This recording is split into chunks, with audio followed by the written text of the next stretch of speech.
অংশীজনদের সাথে আলোচনা ও পরামর্শ না করে রাজস্ব লক্ষ্যমাত্রা নির্ধারণ করায় প্রতি বছরই বড় হচ্ছে এনবিআর এর ঘাটতি, যা পূরণে বাড়তি চাপ নিতে হচ্ছে সংস্থাটির কর্মকর্তাদেরকে। বিশ্লেষকরা বলছেন, আয় বাড়াতে যতটা তৎপরতা থাকে জাতীয় রাজস্ব বোর্ড, ঠিক ততটা থাকে না করজালের আওতা বাড়াতে, যে কারণে অর্জিত হয় না কাঙ্ক্ষিত লক্ষ্যমাত্রাও।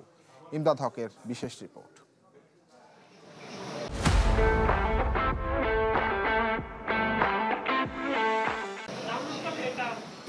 সরকারের অর্থ যোগানের বড় উৎস রাজস্ব, তাই বাজেট প্রণয়নে গুরুত্ব পায় রাজস্ব খাত।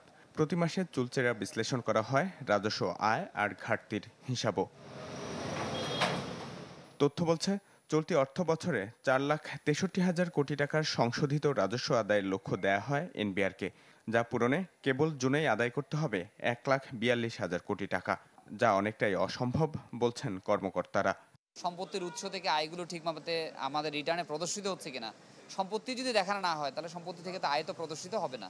সো এই কার্যক্রমগুলো যদি না নেওয়া হয় তাহলে তো ধরেন আপনি কর আহরণ করাটা পারবেন না। কারণ আলটিমেটলি গিয়ে নেট যদি ছোট থাকে তাহলে আপনি অল্প যারা আছে তাদের কাছ থেকেই তো কালেক্ট করবেন, তারা আর কত দিবে।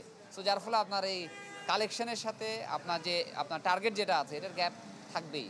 প্রতি বছর লক্ষ্যমাত্রা থেকে পিছিয়ে পড়ার কারণ উঠে এসেছে পরামর্শ কমিটির পর্যালোচনায়। বলা হয়, রাজস্ব আয়ের লক্ষ্য অর্জনে কোনো বছরই নেওয়া হয় না রাজস্ব বিভাগের কর্মকর্তাদের মতামত, চাপিয়ে দেওয়া হয় অনুমান নির্ভর পরিমাণ, ফলে ঘাটতি থাকে প্রতি বছরই। তাই তাদের সুপারিশ, এনবিআর এর মাঠ পর্যায়ের কর্মকর্তাদের সাথে আলাপ করেই রাজস্ব লক্ষ্য নির্ধারণ করবে নতুনভাবে গঠিত রাজস্ব নীতি বিভাগ। একটা রাষ্ট্র চালাতে গেলে সরকারকে আগের সরকার থেকে সবসময় পরবর্তী সরকার মনে করে যে আমাকে আরেকটু বেটার পারফর্ম করতে হবে, জনগণকে দেখাইতে হবে যে আমার এই পরিমাণ বাজেট রয়েছে, এই পরিমাণ আমার খরচ আমি করতেছি, আমার কত খরচ করতে হবে সেই লক্ষ্যমাত্রার সিদ্ধান্ত নেওয়া হয়, আর এর মধ্যে কতটুকু আমরা কালেক্ট করতে পারবো আর বাকিটুকু ঘাটতি থাকবে।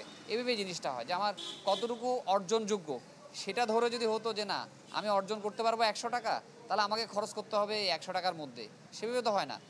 রাজস্ব আদায়ের লক্ষ্য নির্ধারণে অর্থ মন্ত্রণালয়ের অধীনে সংশ্লিষ্ট অংশীজনদের নিয়ে রিসোর্স কমিটি গঠনে পরামর্শ রয়েছে পরামর্শ কমিটির সুপারিশে। ইমদাদ হক, চ্যানেল 24, ঢাকা।